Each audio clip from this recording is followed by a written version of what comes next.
Dalam kesempatan yang sangat berharga di pagi ini, saya akan membahas ulang adab tingkat tinggi dalam berthariqah, wabil khusus dalam thariqah Tijani. Karena titik terpenting dalam berthariqah, memang pada awalnya kita wajib memperhatikan fikih thariqah, terutama ngerjakan wirid thariqah dengan istiqomah. Nah, untuk sekedar kita sah dinyatakan sebagai murid Sayyidi Syekh, ya kita harus istiqomah mengamalkan wirid sesuai dengan syarat-syaratnya. Sehingga kita harus tahu fikih thariqah. Kemudian akan tetapi thariqah ini bukan hanya wiridan. Jadi setelah kita berzikir, setelah kita beribadah, ada perkara juga yang sangat penting wajib kita perhatikan adalah bagaimana kita memelihara adab kepada Allah, adab kepada Rasulullah, adab kepada Sayyidi Syekh Ahmad bin Muhammad At-Tijani radhiyallahu anhu sebagai muassis thariqah, juga adab terhadap muqaddam, adab terhadap sesama ikhwan thariqah Tijani, termasuk juga adab terhadap semua umat Islam dan manusia pada umumnya dan makhluk Allah Subhanahu wa taala.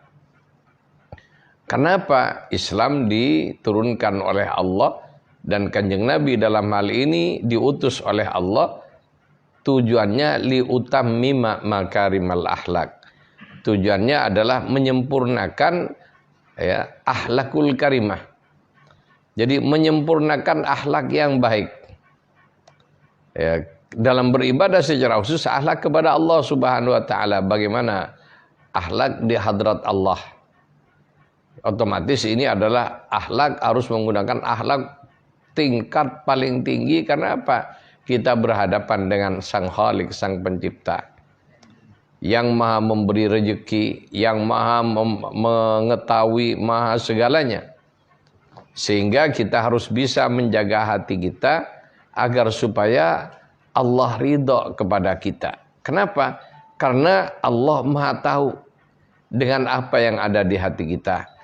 Sehingga ketika hati kita yang tidak benar adabnya, maka bisa jadi perkara zahir, banyaknya berzikir dan macam-macam, nanti tidak menghasilkan apa-apa. Ya, sebagaimana ada pertanyaan, bagaimana ini Kiai? Kok ada katanya sudah berthariqah bertahun-tahun tapi kok akhlaknya tetap tidak benar. Ya. Sudah berthariqah bertahun-tahun tapi masih punya sifat iri dengki. Bahkan juga ya senang ngomongin orang.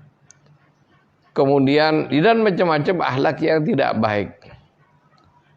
Artinya banyak orang berthariqah tapi tidak mendapatkan hasil sebagaimana mestinya yang menjadi tujuan berthariqah dan bertasawuf.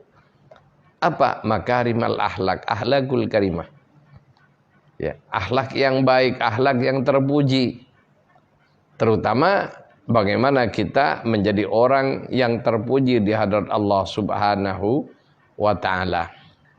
Para pemirsa rahimakumullah, oleh karena itu ya, pada beberapa pertemuan sebelumnya sudah saya jelaskan tentang keutamaan mengambil wirid thariqah, wabil khusus thariqah Tijani.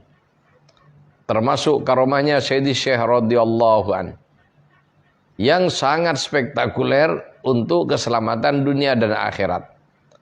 Termasuk juga balasan Allah terhadap mereka yang sukses di akhirat kelak menjadi tetangga dekat Rasulullah sallallahu alaihi wasallam. Para pemirsa rahimakumullah, di samping kita tahu kebaikan-kebaikan thariqah sehingga kita punya himmah, punya semangat beribadah dan punya semangat memelihara istiqomah, akan tetapi ada hal yang lebih penting wajib kita tahu, yaitu adab-adab hati dan kondisi hati kita yang menyebabkan kita putus dari guru kita.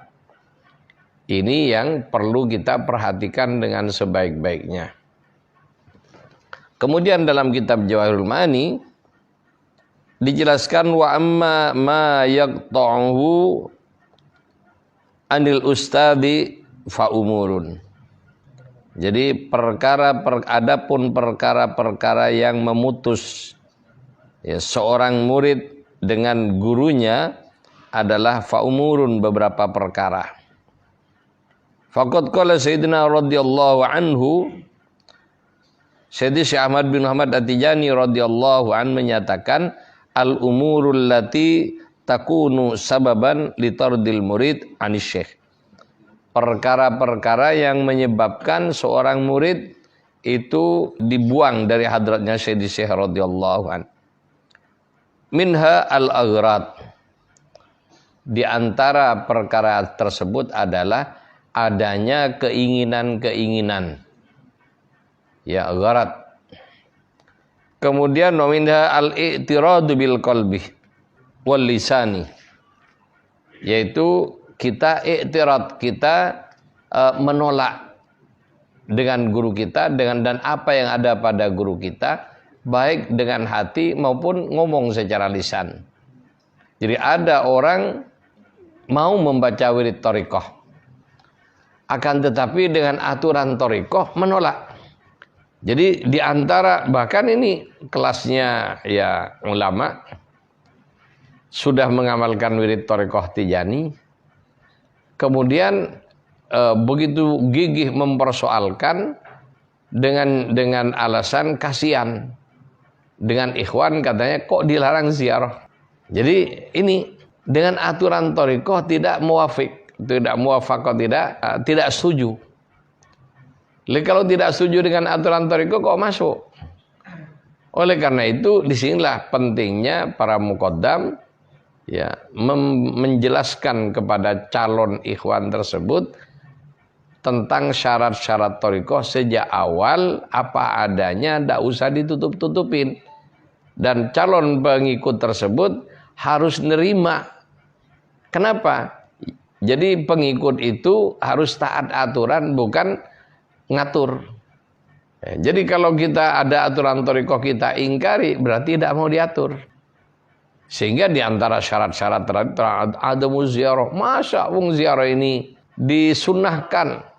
Jadi ziarah disunnahkan, kenapa kok dilarang dalam thariqah? Wabil khusus dalam thariqah Tijani ya, karena yang lain jarang sekali yang menjelaskan. Di Tijani pun juga banyak yang tidak berani menjelaskan, takut lari ikhwannya. Lah ini akhirnya ikhwan dibiarkan ziarah kemana-mana ya. Bahkan ini terjadi setiap tahun, ada kelompok-kelompok yang sebelum sampai di tempat Idul Khatmi masih mampir-mampir ke wali-wali lain. Nah ini konyol. Kenapa? Ya karena ya yang memberikan baiat kepada mereka tidak menjelaskan syarat.